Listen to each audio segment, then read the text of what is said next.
Estamos empezando el 2019 y estoy seguro que hay expectativas para este nuevo año.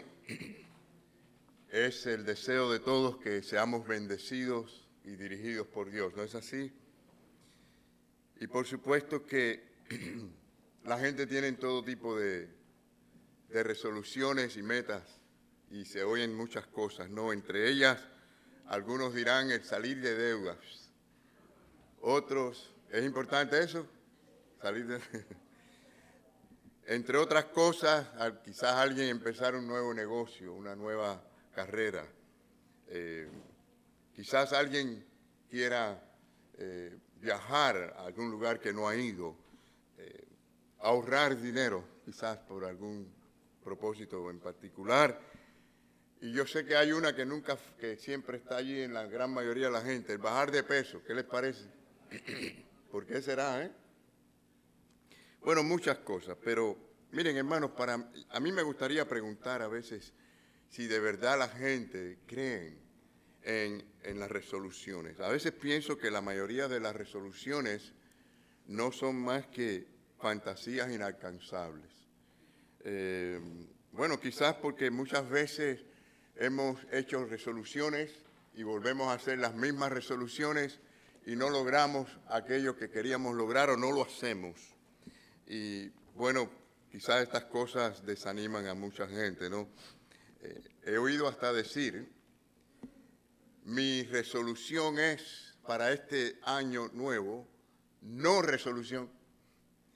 Y quizás sea por eso, porque nadie quiere empezar un nuevo año cargándose con conciencia de culpabilidad, con una serie de reglas y leyes y cosas que sabe que no va a cumplir o piensa que no va a cumplir. Pero qué pena que pensemos como cristianos que no podemos hacer resoluciones.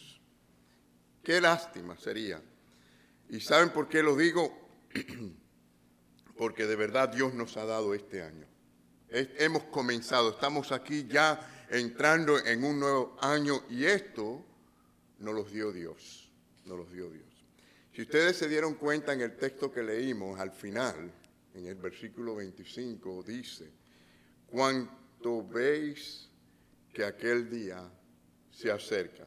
¿A qué día se refiere esto, hermano? ¿A qué día? A la venida del Señor, ¿no? A la venida final de Cristo cuando va a venir por su iglesia para llevarnos al paraíso, para juzgar al mundo. Es decir, cada día que pasa, este día se acerca más. ¿No creen ustedes? Y entre tanto que viene el Señor para llevarnos al paraíso y juzgar al mundo, tenemos que continuar aquí. Tenemos que continuar nuestra jornada. Y de esto se trata el pasaje que hemos leído. Sí, Cristo viene y viene pronto, pero aquí estamos y tenemos que caminar enfrentándonos a nuevas oportunidades cada día.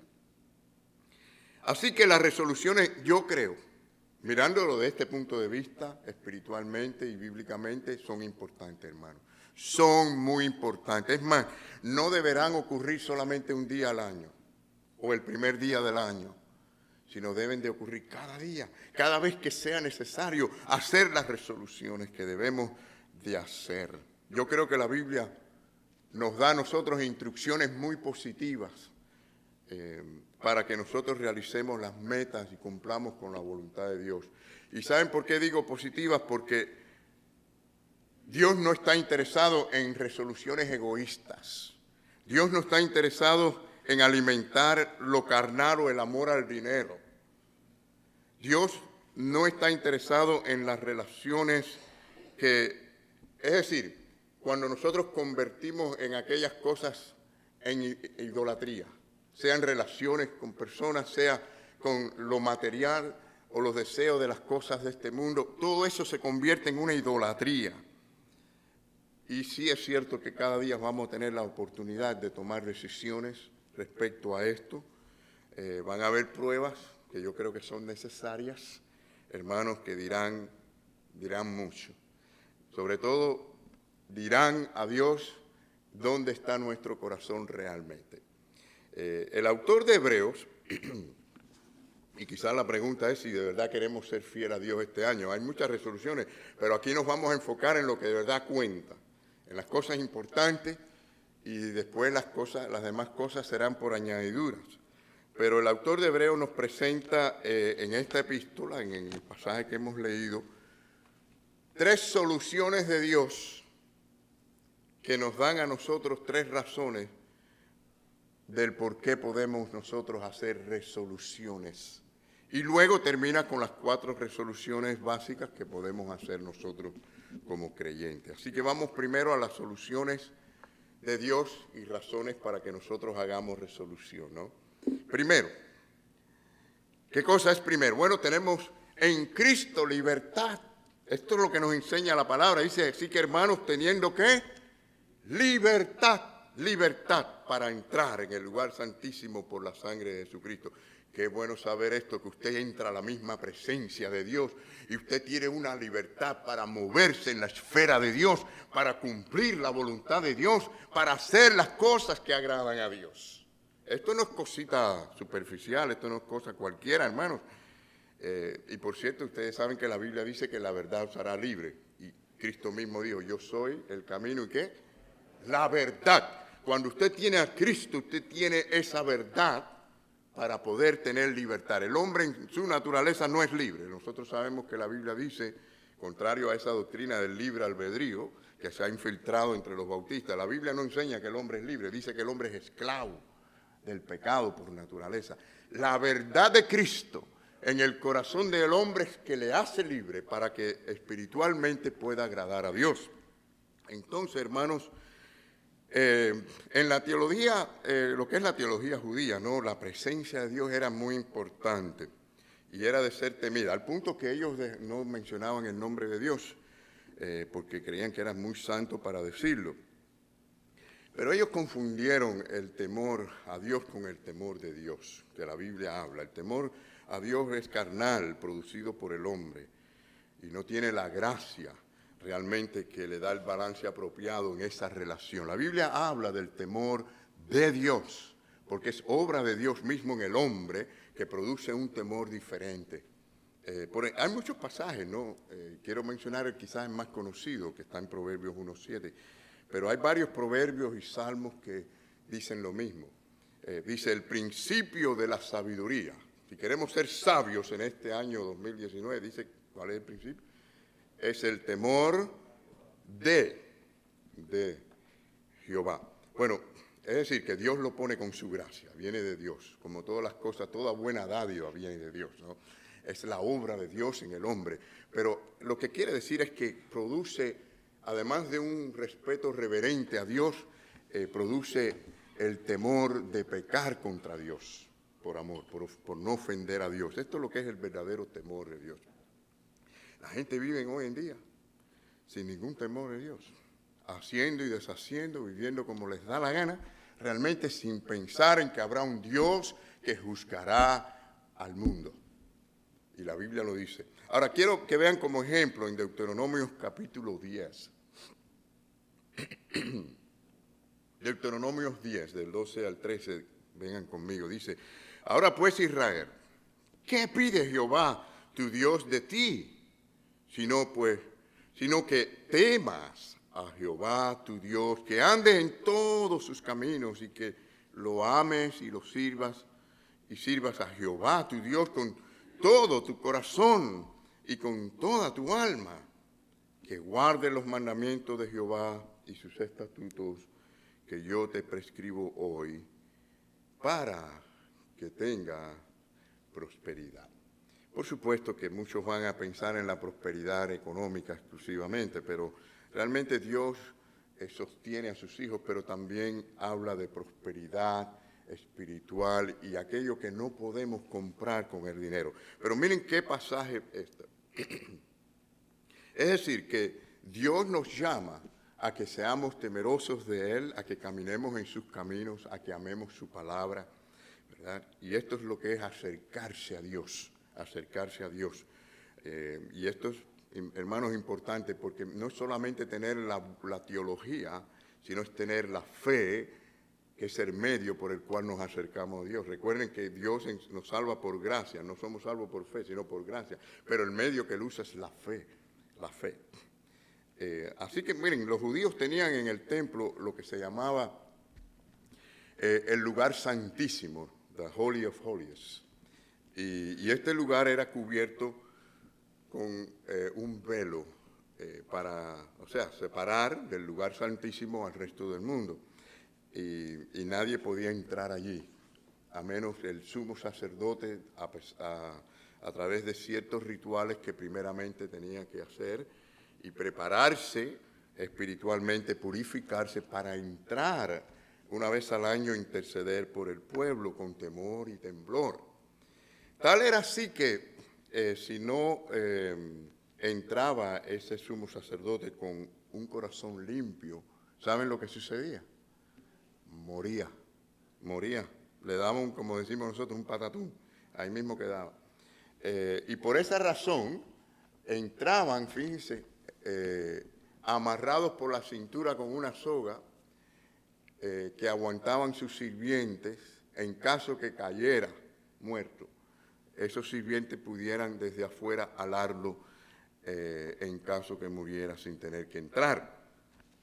En cambio, después que Cristo viene, cuando Cristo viene y es crucificado como Cordero de Dios, el Señor, dice la Biblia, si ustedes recuerdan, el velo ese se rasgó, se abrió, porque ahora hay entrada al lugar santísimo a través de Cristo. Esto es libertad, mis queridos hermanos, a través de Cristo. Libertad.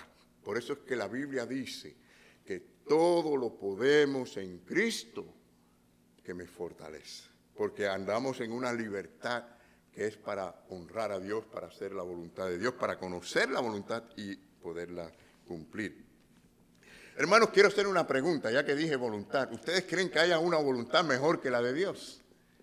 Nuestra voluntad puede ser mejor que la de Dios. La gente quiere hacer cosas y lograr cosas, pero si nos preocupáramos un poco más por la voluntad de Dios, Dios nos dirige para que nosotros hagamos lo que Él quiere que nosotros hagamos. Bueno, entonces, el Señor obró así para que nosotros podamos responder con libertad. Miren el segundo asunto aquí, la segunda solución de Dios. Los que están en Cristo, ¿no? Los de Cristo tenemos un camino nuevo, un camino nuevo. ¿Cómo dice la palabra que leímos hoy?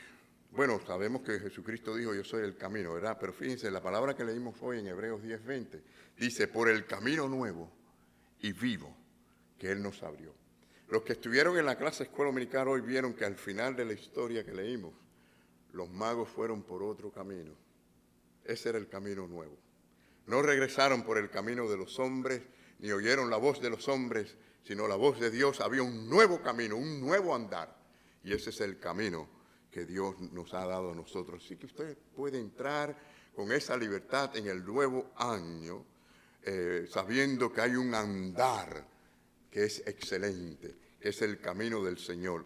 Y algo interesante que dice la palabra es que Él es el que abrió ese camino. Miren, dice, por el camino nuevo y vivo que Él nos abrió. No, usted no lo abrió, usted no lo diseñó. Él lo puso allí, se lo dio, le abrió el camino para que andemos en Él. Y hermanos, está diseñado para que nosotros caminemos bien por medio de la fe en ese camino. La gente en masas, como ya pudieron haber visto, celebran el Año Nuevo en ambientes mundanos, en ambientes donde la alegría o el centro de la alegría es el licor, quizás la idolatría es la belleza externa del hombre y quizás todo lo que podemos llamar vanidad de vanidades. Pero los que tienen a Cristo se renuevan, los que tienen a Cristo se deleitan, realmente se gozan en aquellas cosas que enriquecen el alma del hombre. La tercera solución que Dios nos da, fíjense que hemos dicho hasta ahora que tenemos aquí la libertad en Cristo y tenemos un camino nuevo. Y la tercera solución que Él nos da, razón para que hagamos resoluciones, es que Dios nos defiende. Qué bueno saber eso, que tenemos a un defensor, a un abogado. ¿No les alegra eso, hermano? ¿No nos da gozo eso? Amén, gloria a Dios. Yo lo veo muy serio a ustedes. No sé si es que están asustados, pero sí, hermanos, tenemos quien nos defienda. Dice el versículo 21, y teniendo un gran, ¿qué? sacerdote sobre la casa de Dios. Qué bueno saber esto. ¿Sabes lo que quiere decir esto, no? La palabra sacerdote realmente quiere decir un constructor de puente. Es un mediador entre Dios y los hombres. Jesucristo es un mediador entre Dios y los hombres. No hay otro nombre dado bajo el cielo en que podamos ser salvos. Y la Biblia dice que hay un solo mediador entre Dios y los hombres, Jesucristo hombre. Él es el pastor que nos guía a Dios, es la luz del mundo que nos da entendimiento, discernimiento espiritual. Él es la puerta de entrada no solo a la presencia misma de Dios, sino a cada oportunidad de la vida también. Él es el camino de Dios. Y mientras caminamos por ese camino de justicia, el Señor nos dirige con gozo, nos da el gozo y nos da la paz. Dice, mi paz os doy, no como el mundo la puede dar, ¿verdad? Es un camino de excelencia. En otras palabras, si la obra de Cristo en la cruz es real en tu vida, por medio de esa fe en esa obra de Cristo puedes andar sabiendo que tienes quien te defienda, porque su sangre nos limpia de todo pecado. Si fallamos, si pecamos, si no cumplimos con algo, entonces tenemos quien nos defienda. No tenemos que huir, no tenemos que escondernos. Podemos venir ante su presencia con regocijo, sabiendo que Él nos defiende, que Él nos perdona de todos nuestros pecados. En segundo lugar, veamos las resoluciones. Bueno, por eso Hebreos comienza esa parte que dice, así que, es decir, porque tenemos la entrada a la presencia de Dios, o sea, las barreras han sido rotas, o sea, ha sido el camino abierto, Jesús es nuestro intercesor, es que podemos nosotros ver estas resoluciones. ¿Y cuáles son? Muy simplemente, primero quiero decir que podemos acercarnos a Dios. Miren el versículo 22, dice, acerquémonos. Hay un llamado al pueblo de Dios a acercarse a Dios. Interesante, no es en vano el llamado. Este es un llamado a los creyentes a acercarse a Dios. Podemos hacerlo. Acerquémonos con corazón sincero en plena certidumbre de fe. Así que hay una responsabilidad, hermanos, de adorar al Señor y acercarnos más. ¿Cuántos queremos acercarnos más al Señor en este año 2019? Eso es una buena resolución. Señor, yo he estado cerca, yo quiero estar más cerca de ti. Yo quiero conocerte aún más. Esto sería un fin maravilloso, ¿verdad? Porque fuimos creados para glorificar a Dios, para honrar a Dios. Él quiere que estemos cerca, más cerca, como dice el himno, ¿no? Cerca, más cerca de ti, oh Dios. ¿Verdad? Debiéramos querer y desear. Miren, hay varios llamados a la iglesia por medio de los apóstoles, a los creyentes, a acercarse a Dios. Miren, por ejemplo, Santiago 4:8. ¿Cómo dice? Es interesante que a los cristianos hay que llamarlos y decirles acerquémonos más a Dios. Dice, acercaos a Dios y Él se acercará a vosotros, hermanos. Es decir, Dios no se acerca a quien no le desea. Usted se aleja, Dios no se aleja, uno se aleja, ¿no? Uno se aleja. Cuando yo me acerco, Dios está cerca. ¿Se da cuenta cómo es el asunto? Yo me acerco a Dios, Dios está cerca. ¿Cuántos queremos a Dios cerca de nosotros? ¿Cuántos lo queremos bien cerca? Bueno, miren lo que dice la palabra, acércate al Señor. En esa libertad en Cristo podemos acercarnos al Señor. Salmo 73:28 dice, pero en cuanto a mí, esto dice el salmista, el acercarme a Dios es el bien, es el bien. He puesto en Jehová, el Señor, mi esperanza. Quien de verdad confía en el Señor, se acerca al Señor. Se acerca al Señor. El que confía en las cosas del mundo, va al mundo, ¿no? Hebreos 4:16 dice, acerquémonos, pues, confiadamente al trono de la gracia. Hermanos, ¿puede haber algo más poderoso que esto? Para alcanzar misericordia y hallar, ¿qué? Gracia. Usted quiere hallar más gracia para su vida, para su familia. Acérquese más al Señor. Acérquese más al Señor. Bienaventurado el hombre que se acerca y se deleita en el Señor. Así que en Dios hallamos misericordia. Son razones por qué, ¿verdad? Podemos acercarnos en Hebreos 8:2. y nunca más me acordaré de tus pecados y de sus iniquidades. Qué bueno saber eso. A veces nosotros mismos estamos pensando, Señor, yo en el pasado he pecado. Bueno, si el Señor nos ha perdonado, ya estás limpio. Hay que entender esto, que el Señor ya los dejó atrás. Nosotros tenemos la tendencia a no perdonar, no sabemos perdonar, pero Dios sí perdona. Y también hallamos en Él gracia para enfrentarnos a todas las circunstancias. Bueno, dijimos que la resolución primero es que vamos a hacer este año acercarnos más a Dios. ¿No es así? ¿Cuántos dicen amén a esto? Y lo segundo es serle fiel, fiel al Señor. Sea fiel, dice el versículo 23, mantengamos firme, sin fluctuar la profesión de nuestra esperanza, porque fiel es Él que prometió. Y porque Él es fiel, esto debe motivarme a mí a ser fiel también.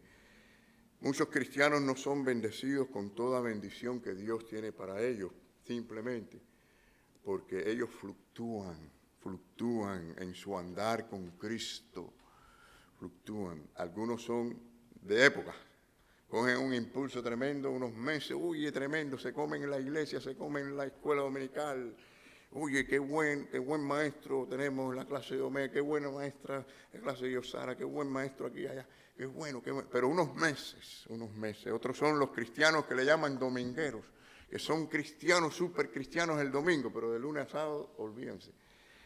Hay todo tipo de gente, ¿no? Pudiéramos hacer una lista de todo esto. Bueno, no sabemos realmente a veces en estos casos quiénes son y quiénes no son de Dios realmente, pero lo que es cierto es esto, que el camino que Dios ha trazado es un camino para que no fluctuemos, sino para que seamos fieles, para que poniendo las manos en el arado no miremos nunca atrás, que seamos fieles al Señor. Y sería buena resolución que este año, además de decir, Señor, me quiero acercar más a ti, Señor, yo quiero ser más fiel a ti. Quizás alguien ha pensado, yo voy a hacer menos, es mucho ya lo que yo he hecho. No, el Señor te dice, sé fiel, porque allí está la bendición, allí está la energía, la fuerza, el poder. Serle fiel a Dios, nada mejor que esto. Y nuestra fidelidad debe ser motivada porque Dios es fiel a sus promesas. Dios es fiel a sus promesas. Lo tercero que queremos mencionar es el amar más a los hermanos de la iglesia.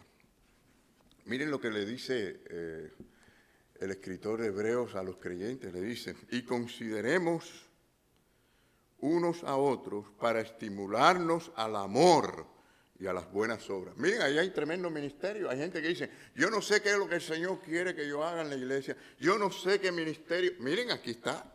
Ahí hay un ministerio. Usted no sabe, miren, ya la palabra está diciendo, que usted sea una persona que estimule a otros a amar. ¿Cómo? Usted amando.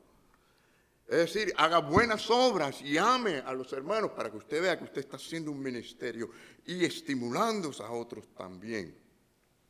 La vida está llena, hermanos, de desencantos, ¿sí o no? De desilusiones, créanme, que no es fácil. Las tenemos por todos lados, en todo momento. Este no es un asunto fácil. Pero lo que es bueno para la obra es que amemos. Que no seamos gente que desanimamos a otros, estemos desanimados. Déjeme decirle que si no estamos animados, es una manera de no animar. Estamos ya haciendo hasta un tropiezo, porque podemos ayudar a que la iglesia esté más avivada, más animada. Cada uno de nosotros, si pone ese pequeño esfuerzo de ser el más fiel al Señor en cuanto a amar. Hermanos, yo diría, miren, en este mundo, a veces no somos agradecidos de los que nos aman. En este mundo la gente son muy ingrata. Imagínense, y el Señor nos llama a amar aún a los que no nos son muy amables o a los que no nos aman. ¿Entienden lo que estoy diciendo? Empecemos por ser agradecidos a los que nos dan amor y amemos aún a aquellos que nada nos pueden dar, aquellos que están lejos, aquellos que no son muy amables, aquellos que son introvertidos, aquellos que no comparten, que no se abren. Amemos de todas maneras.